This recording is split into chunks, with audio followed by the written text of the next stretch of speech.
একজন শেখ মেহেদী লাস্ট ম্যাচে এসে বলেছিলেন যে একাদশে না থাকার জন্য এটা মানে অসন্তোষ জানিয়েছিলেন এবং বলেছিলেন যে মানে তাকে কোনো ব্যাখ্যা দেওয়া হয় না, মানে কেউ একাদশে না থাকলে আপনারা এক্সপ্লেন করেন কিনা, মানে এটা যদি বলতেন নানান কারণে তো থাকতে পারবে না অনেক কিছু। না দেখেন, অ্যাজ এ ক্যাপ্টেন হিসাবে আমি 11 জনই নামাইতে পারবো। সো আমার কাছে মনে হয়, এই জন্যই বললাম যে আমরা একটা বছর ধরে সব প্লেয়ারকে ট্রাই করেছি।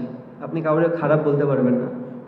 শেখ মেহেদী আমাদের match winner, same goes to নাসুমের ক্ষেত্রেও কিন্তু নাসুমও ম্যাচ উইনার, আবার রিশাদও ম্যাচ উইনার। সো যখন আমি দেখবো যে দুটো স্পিন খেলাতে হবে, তো ওই জায়গাটা টাফ কল। সামটাইমস আমার পারফর্ম করা প্লেয়াররা বাদ পড়ে, বাট তারাও অ্যাকসেপ্ট করে নেয় এই জিনিসটা। খুব ভালো টিমমেট আমরা সবাই, এবং আমরা সবাই জানি যে টিমের জন্য যে জিনিসটা দরকার তারা সেই জিনিসটা অ্যাকসেপ্ট করে। এবং আমি এখনও বলছি, ভবিষ্যতেও যদি এরকম মনে হয় একটা পারফর্ম করা প্লেয়ারকে ড্রপ পড়তে হবে এবং কিছু করার নেই সেটা, বাট সবাই এটাতে ইউজ টু এখন এই মুহূর্তে। জি জি, এক্সপ্লেন করা হবে না কেন? ক্যাপ্টেন, ওই বাংলাদেশকে চ্যালেঞ্জ করার